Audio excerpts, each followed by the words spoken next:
The job market has been brutal, not just if you're looking for work, but even if you're already working. There are signs that the country may already be in a recession. Some believe that the number of immigrants Canada has welcomed has kept GDP growth afloat, but that could be coming to an end. The wages haven't kept up with the rising cost of living. In the last 2 years, Canada has lost over 250,000 jobs in sectors like tech, finance, and construction, with the most recent layoffs announced by Hudson's Bay, Bell, and Enbridge. All while the entire country has gotten increasingly dependent on low-skilled workers. Fields that once felt like gold mines like technology have turned uncertain. General Motors in Oshawa says it plans to lay off hundreds of workers as it adjusts to these U.S. tariffs. Meanwhile, nearly 4,500 Stellantis employees in Windsor are out of work for another week. But look, here's the signal that tides are shifting. Despite still rather high unemployment rates, wage growth is not just picking up, it's outpacing typical growth. And now, with the new government making some big promises, the big question that we have is, where will the jobs be in the next few years? Which industries will be hot? No matter where on the political spectrum we are, we can always seize the opportunities and jump ahead of the trends. And if you stay till the end of the video, we will share some bonus trends that can apply to you no matter your career path. And if you're new here, I'm Anna. I'm an oil and gas engineer who transitioned into mining field and mechanical design after moving to Canada. For the past 6 years, I've been helping others navigate their engineering career path. And I'm Anastasia. I've spent the last decade building and leading technology teams, always actively hiring, coaching, and investing in the tech sector. Look at this beautiful pie chart. Find which piece slice is the biggest. Hint, it's not energy and not even manufacturing. It's real estate. Housing is the largest revenue driver for this country. We're actually one of the top 5 countries with the largest share of housing market revenue relative to GDP, right next to Australia, right behind Germany and Sweden. Canada's economy has been overly reliant on the housing market for investment growth and GDP. But the tides are changing, and Canada needs to de-risk. The current government platform suggests that there may be a strategic shift to rely less on highly illiquid real estate investments and encourage investments in business ventures and technology, with the goal to diversify the economy and reduce dependence on real estate. There's a strong sentiment to increase innovation investment, something that I personally think is the biggest weakest point in Canada. I am optimistic to expect more focus on startup and new business venture investment, particularly in AI, quantum computing, biotech, and advanced manufacturing. I've spent most of my career building, working at, or investing in startups.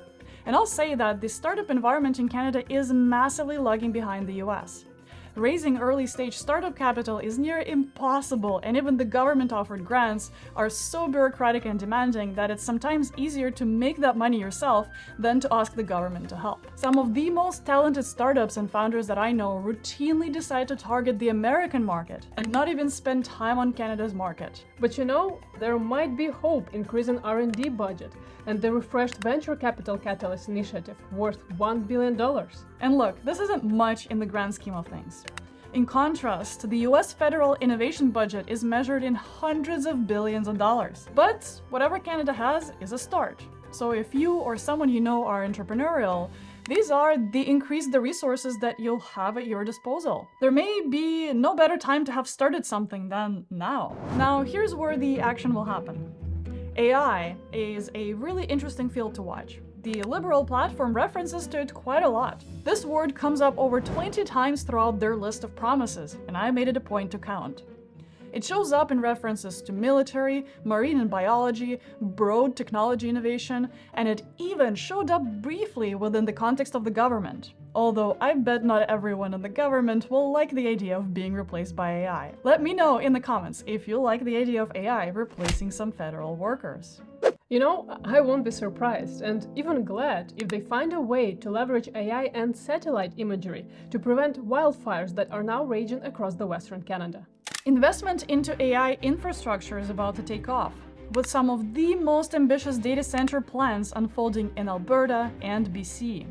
These aren't just tech announcements. These are signals of where the future jobs, energy demand, and long-term economic activity are headed, and they will need bright heads ready to work hard. Jobs like cybersecurity engineers, systems engineers, and AI researchers will be in some of the highest demand. Like everywhere else in the world really, specifically because AI is so hard. The number of AI jobs filled in Canada has grown at 30% year over year, outpacing countries like United States, UK, Germany, and France, and reaching over 140,000 professionals. At the same time, cybersecurity is facing a massive shortage right now with over 25,000 unfilled positions. And that number is expected to grow to 100,000 by the end of 2035. Speaking of energy and demand, whether some people like it or not, energy is in the top 3 GDP contributors for this country.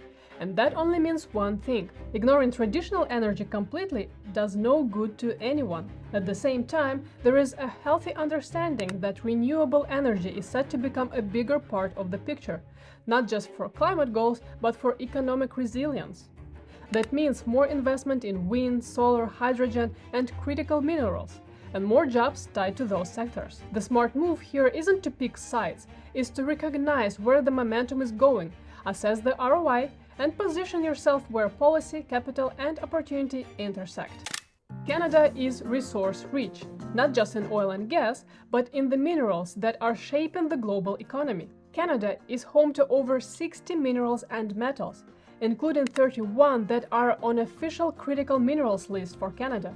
That includes lithium, graphite, cobalt, nickel, and rare earth elements, all essential for EV batteries, solar panels, wind turbines, and semiconductors. Overall, there is commitment to some major infrastructure and energy projects, both traditional and clean energy.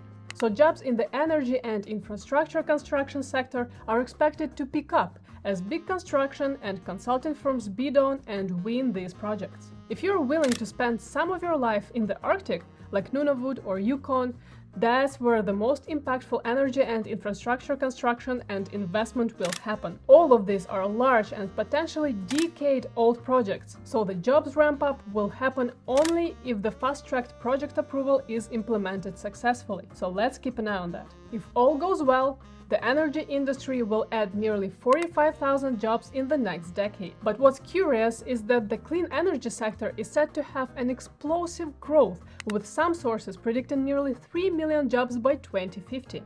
Notably, Alberta is bound to have the fastest clean energy employment growth across the country. What I was most surprised about is that there's no mention of nuclear energy, which is one of the most efficient and clean energy sources we have today. There has been some curious noise about revitalizing some nuclear projects in Ontario, but the topic of nuclear is controversial, so it's not clear whether or not it will be a focus in the next few years. At the same time, the employment growth in the sector can give us clues. It has grown 17% in the last 5 years, and that's not nothing. Speaking of infrastructure, it's becoming more critical than ever, especially with the new pledge to remove interprovincial trade barriers. Whether that goal is truly feasible remains to be seen. But one thing is clear: removing barriers is only as effective as the infrastructure that connects the provinces in the first place. That's why, and that's what, we will be watching closely. The prospect of high-speed rail finally feels more real than ever. We actually made a whole video about how Canada is the only G7 country without one, and how that holds Canadians back. Check it out. But rail isn't the only project on the table. Building highways, modernizing freight routes, and airports will all be prerequisites to making cross-country connection a reality. Nevertheless, the momentum matters. These are the kinds of projects that create jobs today and build the foundation for a more connected and competitive economy tomorrow. And it won't just be engineers who will build a more competitive economy tomorrow. Skilled trades demand more investment than ever. There are over 700,000 skilled trade professionals expected to retire in the next decade. And the reality is that not enough people are bound to replace them. 700,000 people! That's nearly 2% of Canadian population. This is due to a combination of factors. Aside from the aging workforce, training can get expensive, early career jobs are unstable, and apprenticeships can get competitive, especially in the urban areas. It doesn't help that some consider skilled trades a less prestigious career path, compared to being a corporate slave locked up in a cubicle.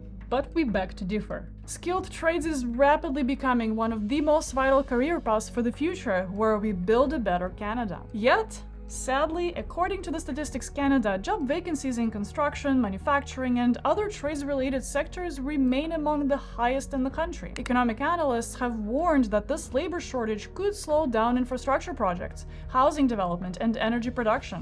The current leadership kind of recognizes it and is committing to training and upskilling programs to help more skilled workers get the training that they need to enter the career. This includes apprenticeship grants, loans to study, and increased labor mobility in the form of cross-provincial licensing and certification. If you're in skilled trades or just starting out, let us know if these changes are indeed significant to help you advance in your career. Infrastructure is not the biggest beneficiary of skilled trades professions. To make a full circle, I want to come back to real estate for a second. The current government pledges to build more homes, and this is probably going to be one of the toughest commitments to make. Home building is expensive. It's very time-consuming and requires a significant manual labor. There are only two ways to solve this. First, supply more workers. And outside training and upskilling, it can only be achieved through immigration, which will in turn increase demand for homes sooner than they're built. Second, less controversial solution is to reduce the cost and resources needed for house building. And there are several ways to do it. Cut the red tape, increase income, reduce taxes and development fees. And something I want to emphasize is factory-built and modular housing.